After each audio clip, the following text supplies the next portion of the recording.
Okay, class, I want to wrap up our conversation on David Hume to go over some of the key ideas, and then we'll see how it goes from there.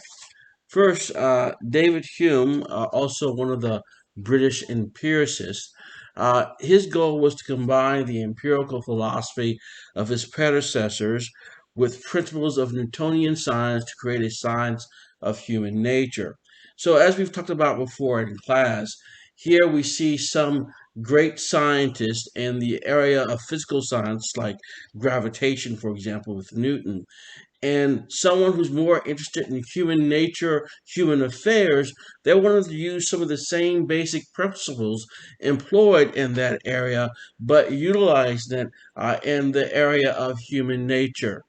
So he focused on the use of inductive method of Francis Bacon to make careful observations and then carefully generalize those particular types of results. Okay, so David Hume, the contents of the mind come from experience. Again, he is an empiricist.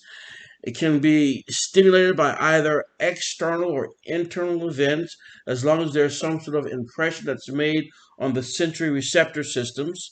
These impressions are seen to be strong and vivid.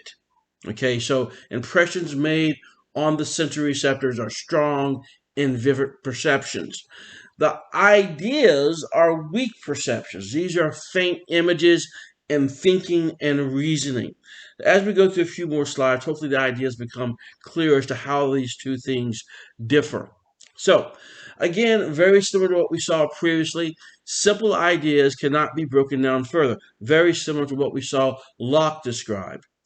Complex ideas, again, are made of other ideas, simpler ideas put together to form a more complex one.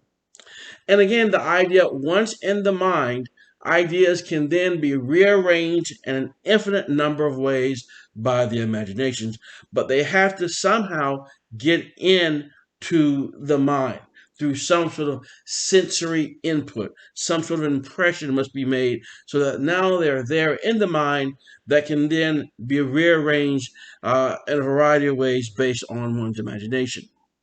So for Hume, there were three laws of association: the law of resemblance, the law of contiguity, and the law of cause and effect.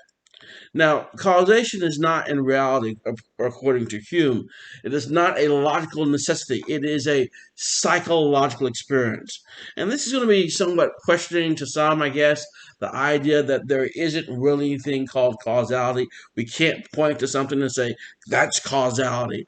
Because what he's basically suggesting here, the whole idea of causality is a mental thing. It is a perceptual experience, a psychological experience. So the mind is no more than the perceptions we're having at any given moment. So what you're perceiving at this moment is your mind. All the perceptions of all the sense data that you have access to at this moment. So there is no self independent of perceptions. Now let me specify what he's saying here.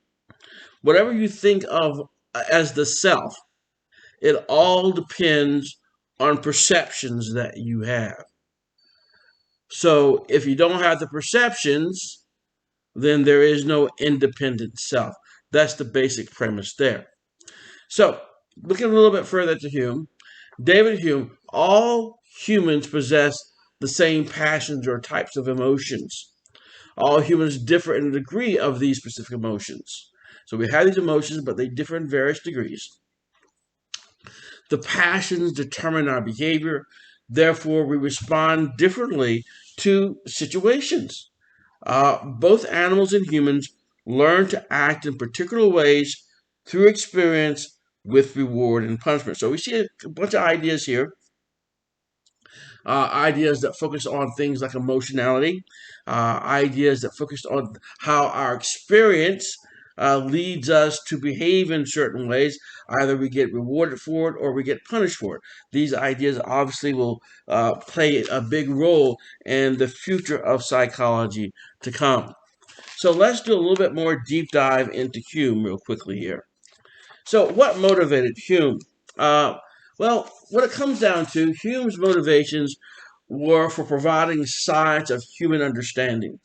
Uh, During this time, there was still a great deal of superstition, popularized superstition, and he wanted to try to be able to debunk it, to prove that this is not what's actually going on.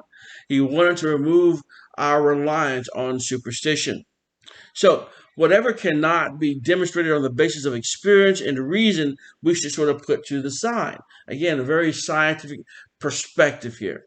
So, he aims to show what human understanding both is and is not capable of. If he can show that superstitious claims to know what no one could possibly know, that would be a benefit. And a science of human nature is fundamental. We couldn't know the truths of mathematics, natural philosophy, or natural religion without first knowing the extent of human understanding, the nature of the ideas we employ, or the operations we perform on reasoning. So he wanted to try to illuminate all human intellectual endeavors so that we would not have reliance on these superstitious ideas. Now, of course, as we've stated before, Rene Descartes was the rock star, the first real modern philosopher. And normally, the way people sort of justify their perspectives on things is how they compare themselves to Descartes. And here we can see Hume on Descartes. And what he's basically saying here, a very empiricist idea, we cannot go beyond experience. I'm reading the highlighted part here. And any hypothesis that pretends to discover the ultimate original qualities of human nature ought at first to be rejected as presumptuous. Okay, in understanding the mind, we cannot go beyond experience. And you would imagine that an empiricist would definitely say something like this. We have to have the data in our system, in our mind somewhere, and the only way we can get data is through our sensation of the world, our perceiving the world around us. So Hume thinks we must form principles of human nature from the data. The data Hume speaks of are what he calls our perceptions. All the content of our minds when we are awake and alert, which for Hume is all our ideas, all the ideas of the sciences, all the arbitrary and superstitious ideas. So he holds on to this idea that we get these things from the world out there. He is a representational theorist of mind, very similar to what we saw with Berkeley, who aims to draw a line between legitimate and illegitimate ideas, a legitimate idea versus an illegitimate one. So for Hume, he aims to uncover where do our ideas actually come from. Now let's take a real quick aside here about representationalism. Things in the world are accessed only indirectly. Okay, we only see and perceive representations of things. These ideas are understood to include all of the contents of the mind, including perceptions, images, memories, and so on. Ideas and the things they represent are separate from each other.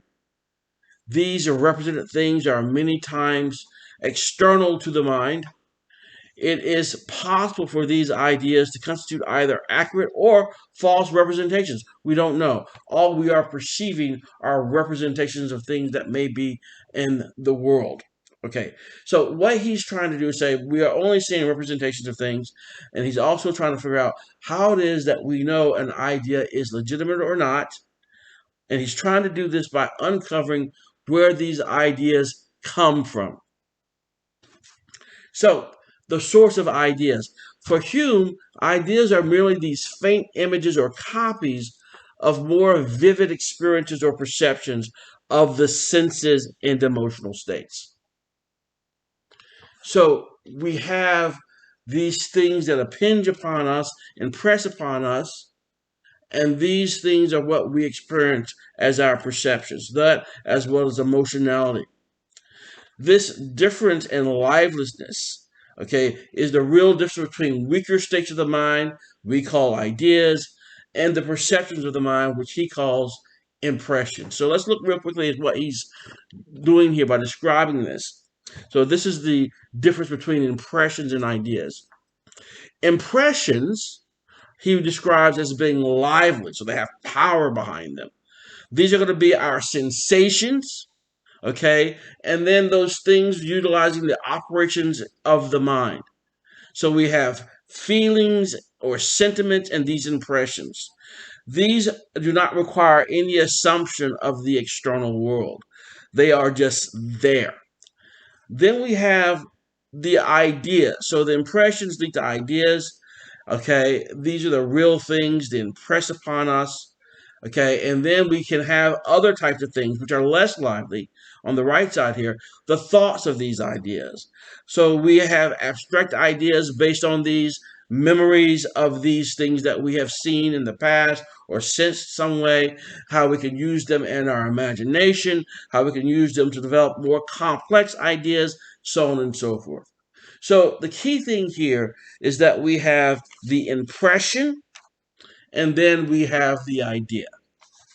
The impression, forceful, lively, okay, part of the external world coming in to our sense systems. And then we have the ideas as a result of that. And we can use these ideas and manipulate these ideas and move them around, make them more abstract, use the memories of them and use them in imaginative ways and build more complex ideas. That is the notions that he proposes. So, and looking at this idea, the theory of ideas, uh, perceptions can be divided into impressions and ideas. Impressions enter the mind with the most force and violence, sensations, passions, and emotions. These are things that impress upon us, like they leave like an imprint in us in a sense.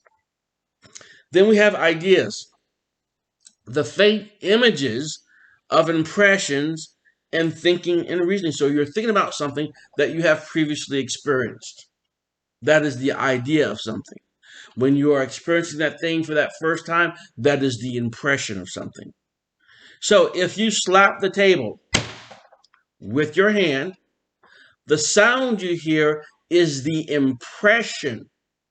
Okay? You're sensing the impression of that force upon you. And when you think about the slap on the table you just heard, that is your recollection of that sound, is an idea. So that is how we sort of distinguish between Hume's impressions and Hume's ideas. So, and furthering this notion, the simple ideas depend on simple impressions. So you have a simple idea, it will require some sort of impression. Hume argues that every simple idea has some simple impression as an antecedent. Again, he's an empiricist. We cannot have an idea of anything without having had an impression of it first. So, looking at the highlighted items here in this slide. So, the origin of all of our ideas, every idea you have, are impressions. The origin of all of our ideas are impressions. Somewhere along the way, there had to be some sort of sense data, feeling data that impressed upon us in some way. So, the origin of all our ideas are impressions. Without an impression, there is no idea. And this is a rule that he proposes that have some very significant consequences to it. Okay? Because what they're saying, if we do not have an impression of some sort of thing or entity, then the idea of it is not going to be that particularly legitimate. So, Hume and the self. Descartes was sure of a thinking self. That's where the whole I think, therefore I am came from. But this is not the case for Hume. He was not sure of a thinking self. So he proposes that there is no impression of a continuous self. All we have by way of evidence of our selfhood are our perceptions, which are fleeting, which are going on at that time. So he describes the self in a very different way, not as a unified, integrated entity, but as a bundle or a collection of perceptions always in flux and always changing. So I may have mentioned this in class briefly as we were ending today, the idea that we're sort of like a solar system. And the big chunks of our solar system, which represent us as the self, are key things which always have been sort of a part of us. But sometimes when something significant happens, maybe some parts of that solar system go away and new parts are added to it. So we're always in flux, always changing. That's how he sort of identified the self. He referred to this as the bundle theory of self, that we are ever changing collection of perceptions, memories, feelings, always in flux. And that is why when we think back to some previous incarnation of ourselves, that we say we are different than them, but yet it's still us. The idea would be that we have a different collection of perceptions that we had previously, even though the core stuff may still be there, but we're not the same because we've had much more years of experience of new things, new perceptions, new feelings, new memories, etc., and so forth that have added on to the self. So we are continually in flux, changing bundle of perceptions, and that is represents the self. So there really isn't any self as some sort of unified, unchanging thing, according to Hume. So for Hume, on the idea of self, like idea of cause, it is a fiction or a human construct. As a self, we are nothing but a bundle of perceptions. The mind is no single substance. The mind is like a theater. In the theater, we have an amazingly complex play is being performed. The players are the perceptions, and the theater is just a performance of the play. So, from Hume's perspective, Descartes had it wrong after all. Thought does not entail a thinker, at least if you're thinking about a unified thinker of some sort. Okay, so that's the idea of bundle self and bundle theory. So, with bundle theory, we cannot explain our survival through time by referring to a person because no person or our subjective of our experiences exists. There is no person. There are just bundles of mental states, experiences tied together by a causal relation of memory, experiencing, remembering previous experiences. We call our bundle lives. So when you think back 10 years previous, so you're however years old you are now, you think back 10 years into the past, you're seeing yourself differently because you have different experiences, different memories, a different group of bundles of mental states. And that is how and why it is that you see yourself different. You are a different bundled entity, a bundled life back then. But you still see yourself as the same person because you still have memory. This this psychological continuity is what you have. You remember, for example, the way you were a year ago, and a year ago you can remember the way you were 2 years ago, and so forth, so that you can realize and trace yourself back to 10 years previously. Yeah, it's still me, even though it's not me, if that makes any sense. So this bundle theory sort of helps us to explain that idea. And finally, let's talk about causation real quickly. The last major thing I want to make sure that we cover. So when it comes to causation, we want to find the causes to things. Okay, so it is an exponent of empiricism, so it's part of it that we have this notion of causation. We use experiences as our yardstick to guarantee of knowledge. And we use this idea of causality to do it. But what Hume suggests is that causation merely is just a habit of thinking. So there are two sorts of mental content. We have impressions caused by impinging on the sensory organs of the body, and we have ideas. One, an object of thought or perception, or two, a faded memory copy of a past perception. So we talked about those previously. And we note from previous logic here that ideas come from impressions. Okay? Ideas come from impressions. So we have to have an impression for us to really have a legitimate idea of something. So the idea of thunder is associated with the idea of lightning.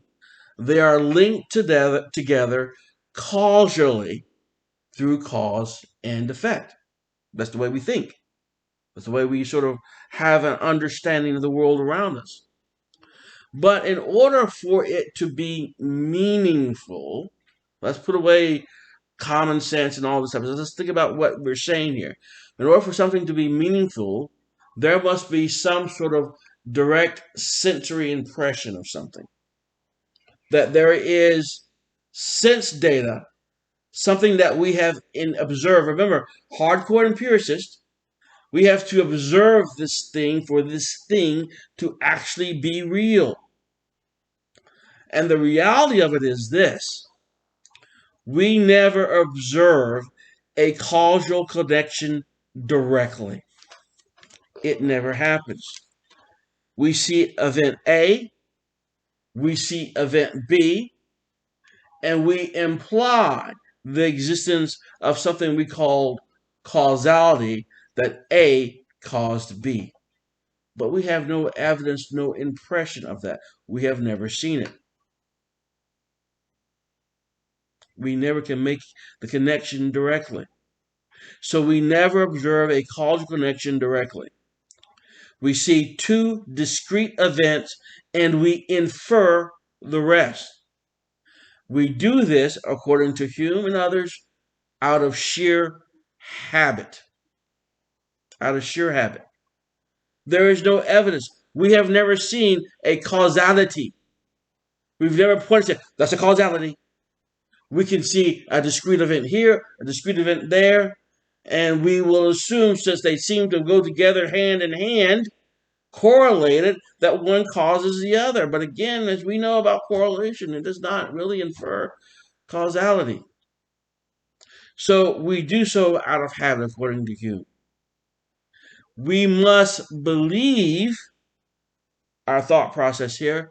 We must believe in causal connections. Our world sort of depends upon it, to be honest with you. Although it may not be rational, although we have never seen this thing directly cause causation, but it's how we sort of get through the day. That's the basic idea, and where he had some questions about the legitimacy of causation. All right, that'll be a wrap.